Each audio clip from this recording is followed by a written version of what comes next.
Shine city घोटाले के mastermind Rashid Naseem की विदेश में संपत्ति होगी जब्त।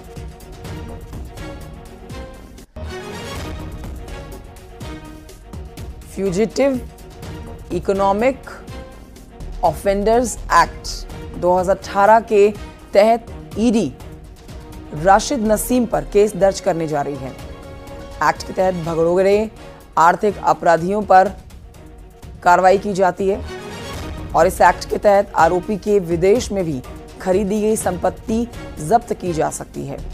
इस एक्ट के तहत पहली बार यूपी में केस दर्ज हो रहा है।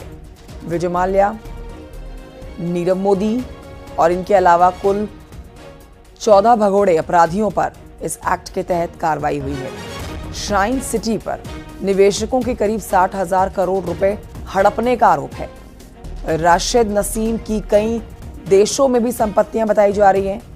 अब यह भी बताया जाता है कि राशिद नसीम दुबई में हीरे का कारोबार कर रहा है। फिलहाल ऋषभ मणि हमारे सहयोगी और जानकारी के साथ इस खबर पर मौजूद है। ऋषभ मणि, पहली बार ऐसा हो रहा है कि फ्यूजिटिव इकोनॉमिक ऑफेंडर्स एक्ट 2018 के तहत पहला केस यूपी में दर्ज होने जा रहा है। ये पूरी खबर विस्तार से बताइए। देखिए, शाइन सिटी कंपनी के खिलाफ पूरे देश में करीब 500 से ज्यादा मुकदमे दर्ज हैं, धोखाधड़ी के, जालसाजी के, रकम हड़पने के, और करीब 60,000 करोड़ रुपए हड़पने का आरोप है। हजारों निवेशकों के तमाम इस कंपनी से जुड़े हुए लोग जेल में है। राशिद नसीम का भाई आसिफ नसीम भी जेल में है, लेकिन राशिद नसीम भाग चुका है भारत से। बताया जाता है वो दुबई में रहकर हीरे का कारोबार कर रहा है। लिहाजा अब जो आर्थिक अपराधियों के खिलाफ सबसे सख्त कानून होता है फ्यूजिटिव इकोनॉमिक ऑफेंडर्स एक्ट, भगोड़ा आर्थिक अपराधी अधिनियम 2018। ये सख्त कानून 2018 में बनाया गया था, जिसके तहत आर्थिक अपराधी जो देश छोड़ के भाग जाते हैं, उनकी विदेशों में भी जो संपत्ति है उसको भी जब्त किया जा सकता है।